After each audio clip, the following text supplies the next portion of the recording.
Capítulo 1. ¿Cuál es la importancia de la expiación? Una doctrina para la eternidad.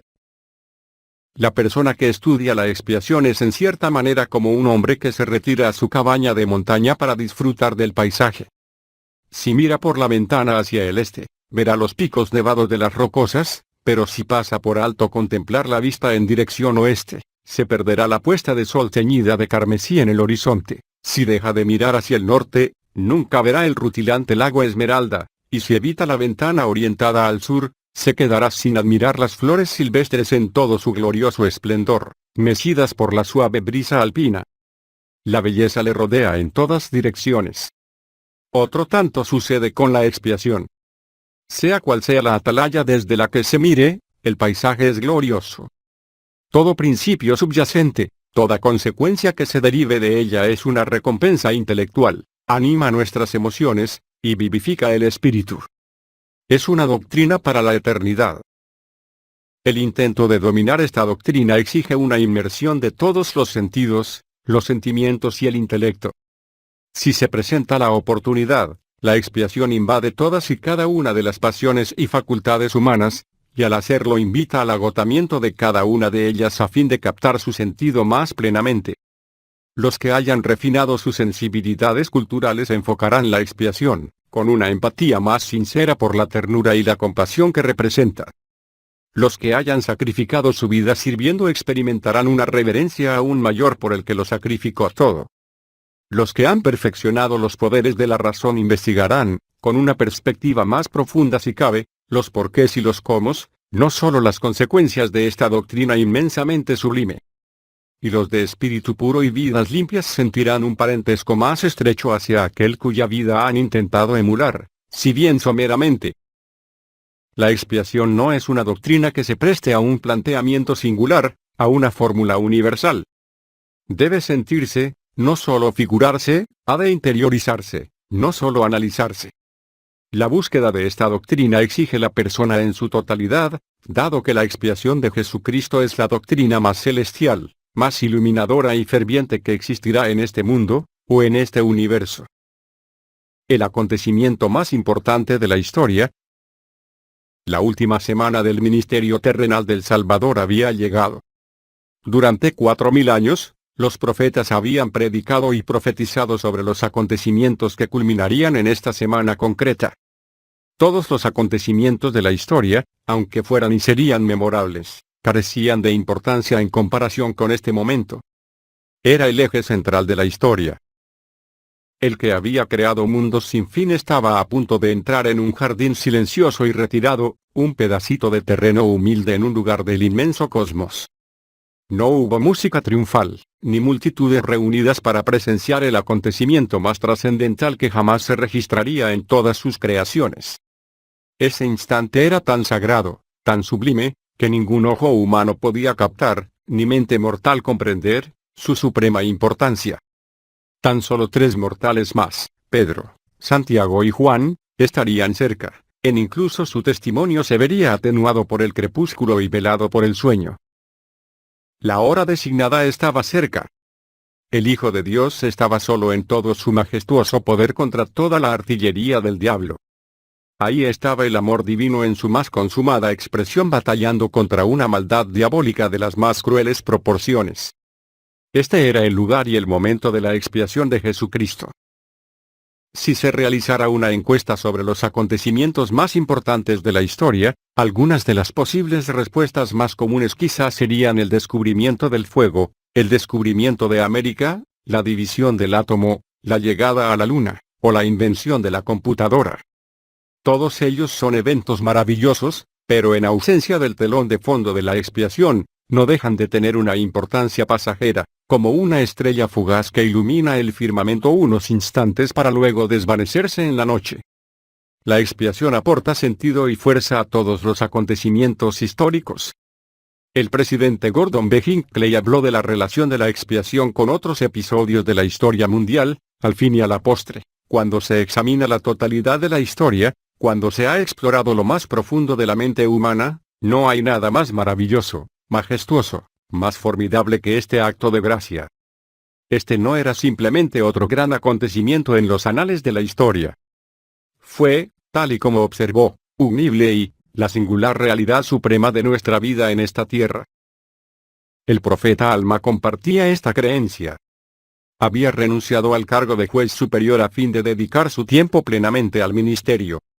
Con visión profética, Alma contempló el curso del tiempo y vio muchas cosas que habían de venir, y concluyó, hay una que es más importante que todas las otras, pues he aquí, no está muy lejos el día en que el Redentor viva y venga entre su pueblo. El elder Brooks R. McConkie añadió su testimonio al de Alma, el acontecimiento más trascendental de toda su existencia eternal, el suceso más glorioso desde los albores de la creación a la continuación sin final de la eternidad, la obra que corona su bondad infinita, todo ello tuvo lugar en un jardín llamado Getsemaní. Todos los demás acontecimientos, doctrinas y principios están subordinados a ese acto divino, o son meros apéndices de él. Eso es lo que enseñó el profeta José. Los principios fundamentales de nuestra religión, son el testimonio de los apóstoles y profetas concernientes a Jesucristo, que murió, fue sepultado, se levantó al tercer día y ascendió a los cielos, y todas las otras cosas que pertenecen a nuestra religión son únicamente dependencias de esto. Clay estaba al tanto del lugar preeminente de la expiación entre los principios del Evangelio. Percibiendo que el fin se acercaba, pronunció su último sermón a sus hijos y delineó con sencillez magistral la esencia de la caída y la expiación. Entonces concluyó, os he hablado estas pocas palabras a todos vosotros, hijos míos, en los últimos días de mi probación, y he escogido la buena parte. La buena parte del Evangelio, y ciertamente, de la historia en su totalidad es el Salvador y su sacrificio expiatorio. La expiación de Jesucristo supera, rebasa y trasciende cualquier otro acontecimiento humano, cualquier descubrimiento nuevo, y toda adquisición de conocimiento, puesto que, sin la expiación, nada en la vida tiene sentido.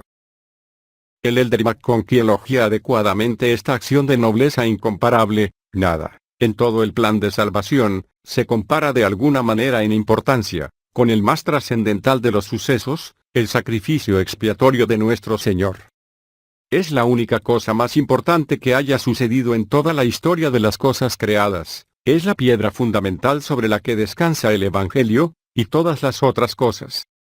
Siendo así, cabría pensar que el mundo entero se volvería ansiosamente al Señor. Por desgracia, eso no ha sucedido. El Salvador dijo: vine a los míos, y los míos no me recibieron. Nefi predijo esta situación deplorable, y el mundo, a causa de su iniquidad, lo juzgará como cosa de ningún valor. ¡Qué observación tan trágica! Ya resulta grave rechazar al Salvador, pero ignorarlo, desairarlo, considerarlo como cosa de ningún valor, desagrada al Señor sobremanera. Su actitud al respecto no deja lugar a dudas: yo conozco tus obras, que no eres frío ni caliente. Pero porque eres tibio, y no frío ni caliente, te vomitaré de mi boca. En un sorprendente contraste con los santos de temperatura ambiente que tanto aborrece el Señor, Nefi mencionó la pasión de su pueblo respecto al Cristo y hablamos de Cristo, nos regocijamos en Cristo, predicamos de Cristo, profetizamos de Cristo. Para que nuestros hijos sepan a qué fuente han de acudir para la remisión de sus pecados. Tal regocijo manaba de su confianza absoluta en la expiación de Cristo por venir. Sabían que era el único acontecimiento en la historia capaz de salvarlos, y que, en consecuencia, por ese motivo la redención del hombre, el Salvador haría su entrada en el mundo mortal. La experiencia terrenal del Salvador puede dividirse oportunamente en tres categorías, a saber, su mensaje, su ministerio y su misión. Solamente los sucesos asociados a su misión, empero, hacían imprescindible su presencia, y por tanto, su misión, el sacrificio expiatorio, se tornó en la razón de peso para su condescendencia. Su mensaje. El mensaje del Salvador, dicho de otra manera, el Evangelio de Jesucristo, se había predicado antes del meridiano de los tiempos y se volvería a predicar nuevamente todavía. De los labios de Adán se habían escuchado las verdades prístinas del Evangelio milenios antes del ministerio del Salvador. El Señor dejó claro que, así se empezó a predicar el Evangelio desde el principio. Enoc, Noé y Abraham igualmente predicaron el Evangelio en sus dispensaciones. En los tiempos posteriores al meridiano de los tiempos, el profeta José restauraría el Evangelio en su plenitud, puesto que, según la promesa recibida del Señor, esta generación recibirá mi palabra por medio de ti. Ciertamente, fue una inmensa bendición que el Señor predicara el mensaje del Evangelio en persona, pero esa no fue la razón primordial de su venida. Otros han actuado como sus portavoces, tanto antes como después de su advenimiento en la tierra. Con respecto a estos portavoces, el Señor declaró, sea por mi propia voz o por la voz de mis siervos, es lo mismo. El mensaje del Salvador era esencial para nuestra salvación. Sin embargo, que Él lo explicara personalmente no era vital. El presidente J. Reuben Clark Jr. advirtió al respecto. Hermanos, está muy bien hablar del Salvador y de la belleza de sus doctrinas, y de la belleza de la verdad. Pero recuerden, y esto es lo que deseo que lleven. Siempre con ustedes, debe considerarse al Salvador como el Mesías, el Redentor del mundo. Sus enseñanzas estaban subordinadas y supeditadas a ese hecho. Su ministerio. El ministerio del Salvador incluyó milagros, pero Enoc, Moisés, Elías, entre otros, habían obrado maravillas similares antes del nacimiento del Mesías. Pedro, Pablo y otros también llevarían a cabo milagros después de la ascensión. Entre los milagros realizados por el Salvador estaba su dominio de los elementos de la naturaleza. ¿A quién no le causa sorpresa la lectura del enfrentamiento del Salvador con la tempestad en el mar de Galilea? La furia de los vientos se había desatado salvajemente. Las olas batían contra la pequeña barca de pesca con una violencia desenfrenada. Toda esperanza parecía perdida. Maestro, maestro, dijeron ellos, ¿no tienes cuidado que perecemos? Entonces Jesús se levantó y con voz de trueno que penetró los agitados elementos, gritó, calla, enmudece. En respuesta, aquellas fuerzas de la naturaleza inexorable para las que cualquier límite era ignoto, se calmaron en humilde sumisión. Tan abrumadora fue tal demostración de poder, que incluso sus discípulos exclamaron, ¿quién es este, que aún el viento y el mar le obedecen? Sin embargo, el dominio que el Salvador tenía de la naturaleza y los elementos no era una facultad exclusiva de su persona. Actuando con poder divino, Josué mandó al sol que se parara y se hizo su voluntad. De acuerdo con el mandato inspirado de Moisés, el mar Rojo se dividió. Las palabras de Enoc hacían que las montañas se movieran, los ríos cambiaran su curso y la tierra temblara. ¿Cesó acaso el poder de someter los elementos después del meridiano de los tiempos? Mormón formuló una pregunta similar, ¿han cesado los milagros porque Cristo ha subido a los cielos? Y la respuesta rotunda, he aquí, os digo que no. El Salvador prometió al creyente de generaciones futuras que las obras que yo hago él también las hará, y aún mayores que éstas hará. El Salvador levantó a los muertos en múltiples ocasiones, pero no fue el único en realizar tan extraordinaria proeza. En las Escrituras se narra que Elías hizo que el hijo de la viuda volviera de la muerte. Pedro y Pablo revivieron a los muertos. José Smith conminó a Elijah Fordham en su lecho de muerte, hermano Fordham, en el nombre de Jesucristo, levántate y anda. La historia narra, que acto seguido, el hermano Fordham se levantó de un salto de su lecho, recuperado instantáneamente. Ciertamente, los poderes sobre la muerte no se han visto restringidos solamente al ministerio terrenal del Salvador. El Salvador tenía el poder de anular las leyes de la gravedad, como cuando anduvo sobre las aguas, pero no era la primera vez que esto sucedía. ¿Acaso Eliseo, siglos antes, no había hecho flotar un hacha de hierro en el agua a fin de que el afligido que la había tomado prestada pudiera recuperarla? ¿Acaso no se ha sanado al ciego, al cojo y al leproso en otras dispensaciones? El poder que subyace a todos los milagros efectuados por el Salvador ha estado presente en todas las dispensaciones del Evangelio, y así debe ser. Una de las señales de la Iglesia verdadera es la posesión del mismo poder, de los mismos dones y milagros que existieron en la Iglesia primitiva.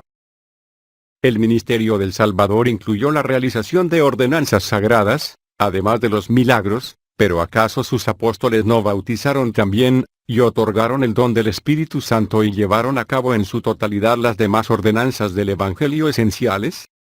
El ministerio terrenal del Señor nos dejó un legado extraordinario de acciones compasivas, milagros y ordenanzas del sacerdocio, pero ninguno de estos aspectos fue exclusivo de su ministerio. Su misión. Si bien otros han podido predicar el mensaje del Salvador e incluso llevar a cabo un ministerio de milagros y ordenanzas del sacerdocio, solamente Él era capaz de cumplir esa misión dictada por los cielos, a saber, la redención del mundo. Ni vicarios, ni sustitutos, ni trasuntos, ni tan siquiera ángeles enviados de lo alto o profetas lo harían ni podrían hacerlo. La expiación exigía la vida y el poder de un ser perfecto. Él era el único candidato, porque no hay otro nombre bajo el cielo en que podamos ser salvos. Esa es la razón primordial de su venida a la tierra. He aquí, he venido al mundo para traer redención al mundo, para salvar al mundo del pecado. Mateo, citando al Mesías mortal, dejó registrada la misma verdad, porque el Hijo del Hombre ha venido para salvar lo que se había perdido. Importantes como fueron su mensaje y su ministerio personales, estos eran secundarios a su misión, el sacrificio expiatorio. El corazón del Evangelio. La expiación no es únicamente la principal enseñanza del Evangelio, es el corazón mismo del Evangelio. Dota de vida a toda doctrina, todo principio y toda ordenanza, transformando lo que de otra manera sería un ideal elevado pero inerte en una verdad espiritual viva. Tan esencial es la expiación para una vida con sentido que en ocasiones nos referimos a ella como el Evangelio. Cuando enseñó a los nefitas, el Salvador confirmó esta cuestión, y este es el Evangelio, que vine al mundo a cumplir la voluntad de mi Padre. Y mi Padre me envió para que fuese levantado sobre la cruz. Idéntica doctrina se le declaró de forma claramente audible al profeta José, y este es el Evangelio, las buenas nuevas, que vino al mundo, sí, Jesús, para ser crucificado por el mundo y para llevar los pecados del mundo. El diccionario bíblico de la edición inglesa Su de las Escrituras define el Evangelio como la buena nueva y añade a continuación, la buena nueva es que Jesucristo ha llevado a cabo la expiación. En un sentido más amplio, se caracteriza al Evangelio como todos aquellos principios y ordenanzas que componen el plan de salvación. Incluso cuando se emplea en este último sentido, sin embargo, hemos de recordar que estos principios y ordenanzas gozan de vida y eficacia únicamente por motivo del sacrificio expiatorio del Salvador. Precisamente esto enseñó Enoc cuando declaró, este es el plan de salvación para todos los hombres, mediante la sangre de mi unigénito. La expiación es el sustento que da vida a todo precepto evangélico. Es, como declaró el presidente Gordon B. Hinckley, la piedra angular en el arco del gran plan. Sin ella, todo lo demás se desploma. Ninguna doctrina supera a la expiación, ni se aproxima siquiera a ella, en importancia. Es el mayor milagro que jamás se haya producido. C.S. Lewis observa que, si uno eliminara los milagros que se le atribuyen al budismo, dicha religión no sufriría pérdida alguna.